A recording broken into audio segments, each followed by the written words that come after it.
ठीक है।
सर्वभूतानि सम्मोहं सर्गे यान्ति तेषां तत्लकं पापं जानं पूरतमां तेन नमो वाणिनस्ते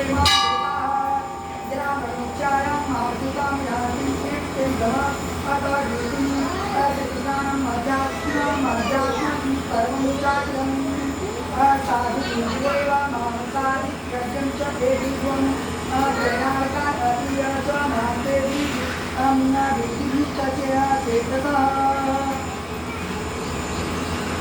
चलिए ध्यान सुनिए। उसके उपरांत श्री कृष्ण महाराज ने बोले कि जब बाहर बार तुम्हें मेरे इस प्रेम प्रेम से आसक्त हुआ मन वाला और अनन्य भाव से मेरे कारण हो करके योग में लगा हुआ मुझको संपूर्ण नीति भक्त ऐश्वर्य गुण से युक्त सबका आत्मा रूप जिस प्रकार से संकर रहित जानेगा उसको तू सुन। तेरे लिए इस रहस्य रहित सत्य ज्ञान को संपूर्णता से कहूँगा जिसको जानकर संसार में कुछ भी जानने योग्य शेष नहीं रह जाता। हजारों मनुष्यों में कोई भी मनुष्य मेरे प्राप्ति के लिए यत्न करते हैं। उन यत्न करने वाले योगियों में से कोई एक ही मेरे प्राण को जान पाता है। हजार मनुष्य का लोग भक्ति पूजा करते हैं, वो हजारों में से 1% में से लोग जानने की कोशिश करते हैं, 1% में से एक ही प्रभु को जान पाता है। मन से जानता है। हे अर्जुन, पृथ्वी जल अग्नि वायु आकाश मन बुद्धि और अहंकार ये 8 प्रकार के भक्ति जिससे मेरी प्रकृति है जड़ प्रकृति है। यह 8 प्रकार के भेदे वाली जो अपार है अर्थात मेरे जड़ प्रकृति है। और हे महाभाव जिससे यह संपूर्ण जगत धारण किया जाता है। हे अर्जुन, ऐसा समझ कि संपूर्ण दोनों व्यक्तियों को उत्पत्ति के वाले हैं और मैं संपूर्ण जगत का उत्पत्ति का प्रलय का अर्थात संपूर्ण जगत का मूल कारण हूँ। इसलिए हे धनंजय मेरे सिवा किसी मात्र वस्तु कोई भी नहीं है। यह संपूर्ण जगत सूत्र के मणियों के द्वारा मुझे झुका हुआ है। हे अर्जुन, जल में जैसे कि माला आप लोग पहनती है उसी तरह संसार के प्राणी प्रभु के अंदर घुसे हुए हैं। देखो घूमता और यह आकाश तत्व और पवित्र गंध और अग्नि में तेज और सूर्य संपूर्ण और ऋतु में उनका जीवन अर्थात जिसके जीते हैं वह मैं ही हूँ। तपस्वी हे अर्जुन, संपूर्ण भूतों का सनातन कारण मैं ही हूँ। आज बुद्धिमानों का बुद्धि हूँ, तेजस्वियों को मैं तेज हूँ। हे भ्रष्ट अर्जुन, मैं बलवानों का शक्ति और कामनाओं से रहित बल अर्थात सामर्थ्य और सब भूतों में धर्म के अंतिम अर्थात सार के अंतिम काम हूँ। और जो भी सत्य उत्पन्न होने वाले भाव है, हे रजों में होने वाले भाव है, तमों में होने वाले भाव है, तुम मेरे से होने वाला ही जान, परंतु उन्हें मैं नहीं। इस पर मैं ही करता हूँ, भगवान का उस पर मैं ही करता हूँ, लेकिन उस भाव में मैं नहीं रहता। और गुरु के कार्य तीनों प्रकार के भाव को अर्थात राग द्वेष विचारों से जब संसार मोहित हो रहा है। इसलिए इन तीनों गुरु से परे दुष्ट अविनाशी तत्व से नहीं जाता है। ये संसार तीनों गुरु में मोहित हो रहा है, इसलिए परमात्मा को पहचानने में असमर्थ है। परमात्मा आप लोगों को जिसमें ही रहता है और जब वो अवतार धारण करके आता है तभी लोग नहीं पहचान पाते हैं। क्योंकि यह अलौकिक अर्थात अति दुर्लभ हुआ है।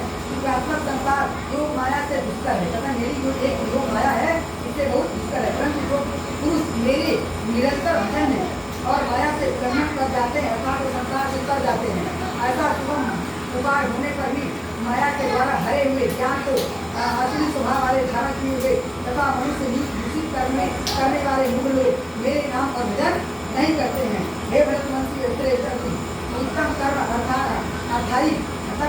अर्थाई पैसा के लिए करते हैं और अपने दुख को दूर करने के लिए पूजा करते हैं और जानने की कोशिश करते हैं। एक बहुत पैसा पर जानने की कोशिश करता है, एक बहुत पैसा है जो को जानता है और निष्ठा। ऐसे 4 प्रकार के भजन मेरे भक्त को उनमें से मुक्त मेरे एक ही भाव से पूरा भक्त और भक्ति वाला अच्छा है। एक ही रूप से एक ही भाव लगा भक्ति करता है वही मेरे लिए अच्छा है। ज्ञानी भक्त अधिक उत्तम है क्योंकि मेरे तत्व को जानने वाले ज्ञानियों में अत्यंत प्रिय है और वह ज्ञानी मेरे को अत्यंत प्रिय है। जैसे कि सब ही ये तो सब उदाहरण है श्रद्धा सहित मेरे भजन के लिए स्वयं का निवड़ने वाला होने उत्तम है, परंतु ज्ञानी को साक्षात मेरा स्वरूप है। ऐसा ही मेरा मत है क्योंकि बस इसकी बुद्धि ज्ञानी भक्त अधिक उत्तम गति तो उससे मेरी इच्छा को इस प्रकार से स्थित है। मतलब कि ज्ञानी मेरा साक्षात रूप है क्योंकि वह अच्छी तरह से स्थित हो चुका है कि परमात्मा की सेवा में कुछ और नहीं करूँगा।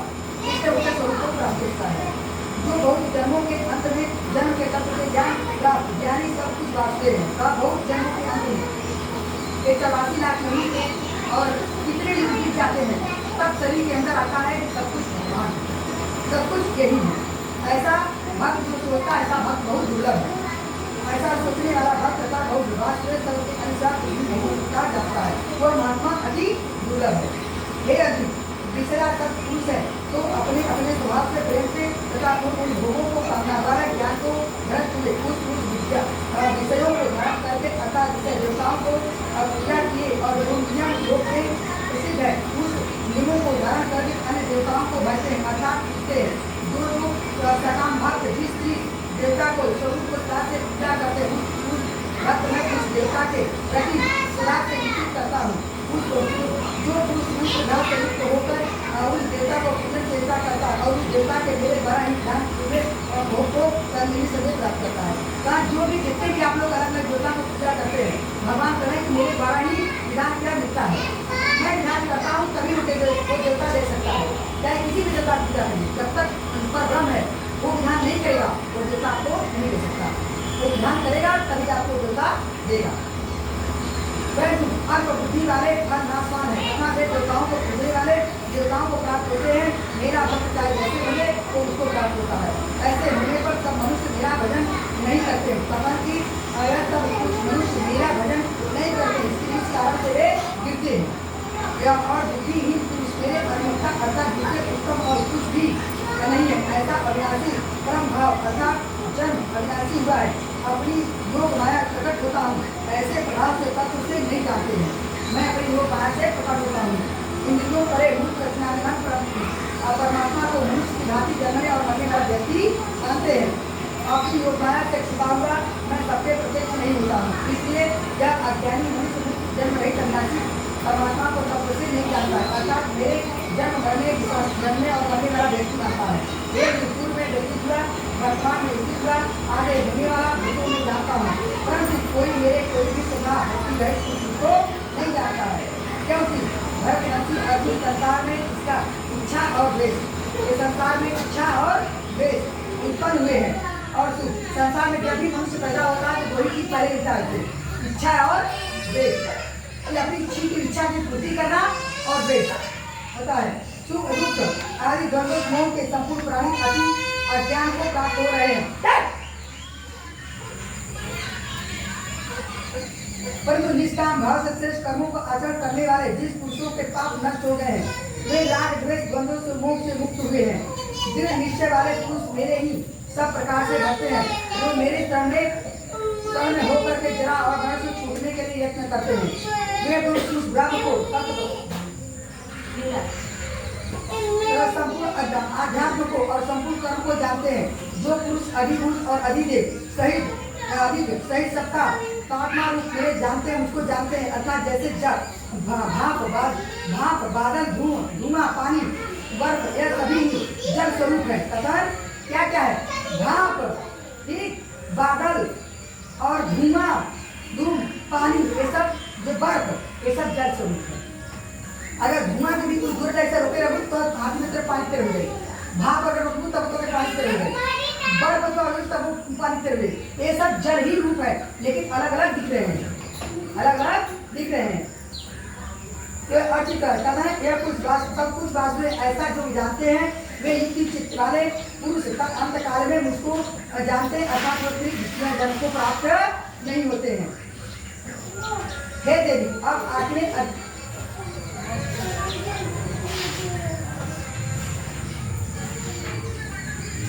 अब सातवें अध्याय का महत्व सुनिए। इस अध्याय का क्या अर्थ है, क्यों कह रहे हैं हम, पार्वती जब मैं सातवें अध्याय का महत्व बताता हूँ जिससे सुनकर कानों में अमृत की राशि भर जाती है। पाटलिपुत्र नामक एक दुर्गम नगर है जिसका गोकुल द्वार बहुत ही ऊंचा है। उस नगर में शंकुकर नामक एक ब्राह्मण रहता था। उसने वैश्य वृत्ति का आश्रय लेकर बहुत धन कमाया था, किंतु कभी भी पितरों का न तर्पण किया। बहुत धन कमाए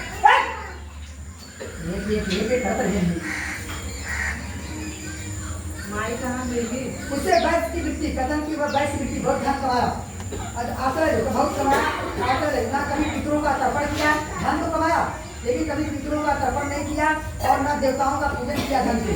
वह धनोपार्जन में तत्पर होकर के राजाओं को भोज दिया करता था, मतलब कि जो बड़े बड़े लोग हैं उन्हीं को अपने यहाँ बुलाया करता था।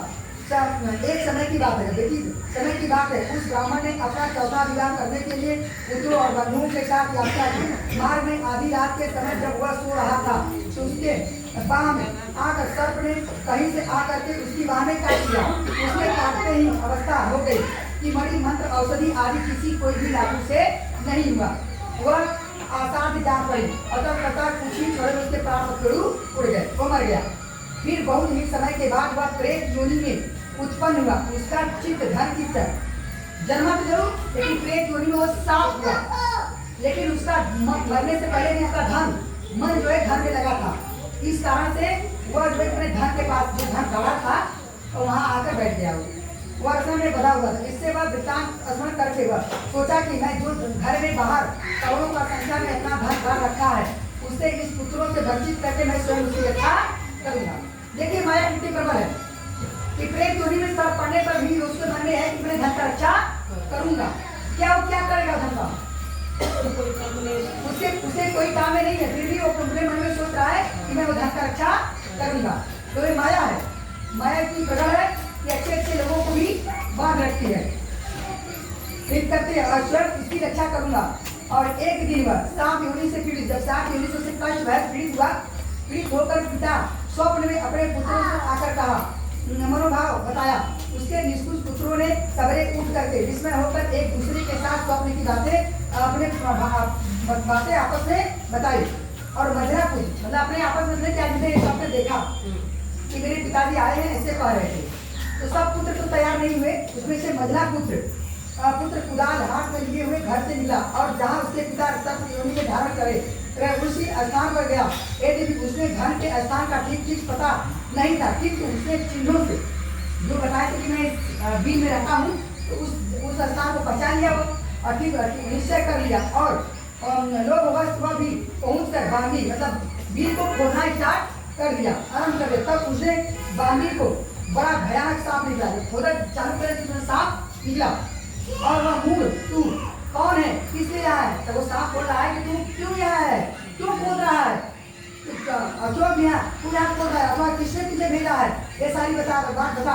पुत्र बोला, मैं आपका पुत्र हूँ, मेरा नाम शिव है। मैं रात्रि में देखे हुए स्वप्न के विस्मित होकर यहाँ स्वर्ण लेने के कौतूहल से आया हूँ। इस सपने में देखा कि यहाँ धन भरा हुआ है, आपने बताया, इसलिए मैं यहाँ आया हूँ। पुत्र की यह वाणी सुनकर वह सांप हंसता हुआ वचन ऊंचे स्वर से प्रकार से बोला, वह स्पष्ट बोला, यदि तू मेरा पुत्र है तो मुझे शीघ्र ही बंधन से मुक्त कर और पूर्व जन्म डाले हुए धन के लिए मैं सर्प योनि में उत्पन्न हुआ। पूर्व जन्म में धन डाले के कारण हम सर्प योनि में आ रहे हैं, तो जो है मुझे मुक्त करने का कोई उपाय कर, तब मैं वीर को खोलने दूंगा। पुत्र ने पूछा, पिताजी आपकी मुक्ति कैसे होगी, इसका उपाय मुझे बताइए। क्योंकि इस रात में सब लोगों ने छोड़कर आपके पास, मैं सबको छोड़कर आपके पास आया हूँ। पिता बोला, बेटा गीता के अमृत में 7वें अध्याय को छोड़कर मुझे मुक्त करने तीर्थ दान तब और कुछ भी नहीं हो सकता। अगर सिर्फ तू कितना तीर्थ कर ले कुछ भी नहीं होगा। तू 7वां अध्याय केवल मेरे लिए करके मेरा श्राद्ध करेगा तो मैं मुक्त हो जाऊंगा। ऐसा कर गीता के 7वें अध्याय का प्राणियों के जरा और मृत्यु आदि से उसको दूर करने वाला है। पुत्र मेरे श्राद्ध के दिन और अध्याय 7वें अध्याय का पाठ कराओ। ऐसे कहा, पुत्र जो है मेरे श्राद्ध के दिन 7वें अध्याय का पाठ कराओ। ब्राह्मण को श्रद्धापूर्वक भोजन कराओ, पाठ भी कराओ और श्राद्ध के दिन मेरा श्राद्ध भी करो और ब्राह्मणों को भोजन कराओ और इससे भी संदेह मेरी मुक्ति हो जाएगी। अपनी शक्ति के अनुसार स्वर्ण श्रद्धा और वेद विद्या में प्रयुक्त अन्य ब्राह्मणों को भी भोजन कराना, मतलब सब और भी ब्राह्मणों को बुला करके भोजन कराना। सर्प योनि में पड़े हुए पिता के वचन सुन करके सभी पुत्र उसकी आज्ञा के अनुसार तथा उनसे भी अधिक किया और शंकु पर अपने ही सर्प योनि को त्याग कर दिव्य देह धारण किया और वह सारा धन पुत्रों को अधिक कर दिया। पिता के करोड़ों संख्या में धन बांट दिया। उसके सभी पुत्र जो है सदाचारी थे। धन तो दे दिया पिता ने, तो पुत्र जो है सदाचारी थे और पुत्र बहुत प्रसन्न हुए। उनकी बुद्धि धर्म में लगी हुई थी और इसलिए उन्होंने बावली, कुआं, पोखरा, यज्ञशाला देव मंदिर इसके लिए उस घर का उनको किया, मतलब धर्म के लिए किया उसने तो किया। और अन्नशाला भी बनवाई, अन्नशाला से गरीबों के लिए अन्नशाला भी बनवाई। तत्पश्चात 7वें अध्याय का सदा जप करते हुए उन्होंने मोक्ष की प्राप्ति की। पार्वती जी तुम्हें ये 7वें अध्याय का बताया, इससे श्रवण मात्र से मानव पातकों से मुक्त हो जाता है। श्री कृष्ण गोविंद हरे मुरारे, हे नाथ नारायण वासुदेव।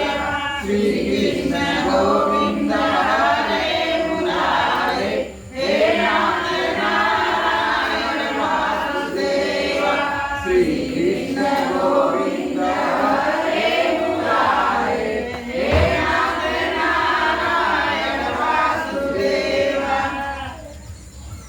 अब पिता के आप लोग जो चीज बचे हैं वो तीनों पीढ़ी पर आगे सब पर पूरा पूरा छोड़ दीजिए। फूल फूल सब पीढ़ी पर छोड़िए, तीनों वाले पे मिला पहले फूल सब पीढ़ी पर छोड़ दीजिए। फूल है नहीं, फूल नहीं है, दूध जेकरे पास होते चढ़ाओ, जेकरे पास नहीं है वहां जोड़ ले। ओकरे बाद जो सामग्री बची है आगे वाले बड़े वाले पीढ़ी पर सब चढ़ा दीजिए। पहले दूध दही पहले नहीं करना, पहले दूध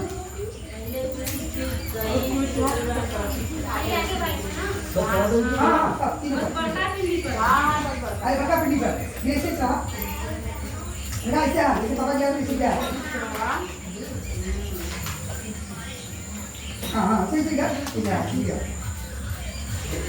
अरे इससे गिलास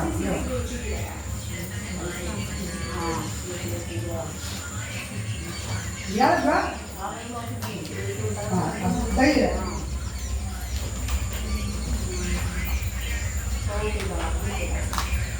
सब चीज हाँ दही दही किसे हुआ वो दही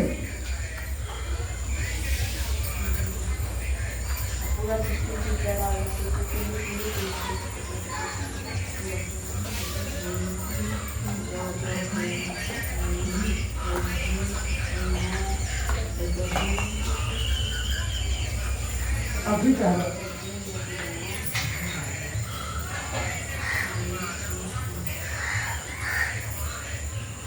कितने का है किस तरह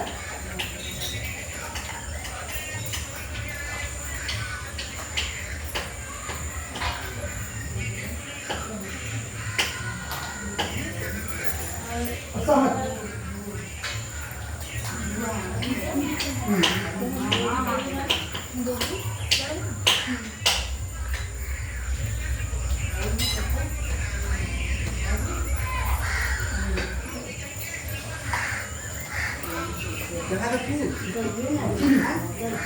हाँ सब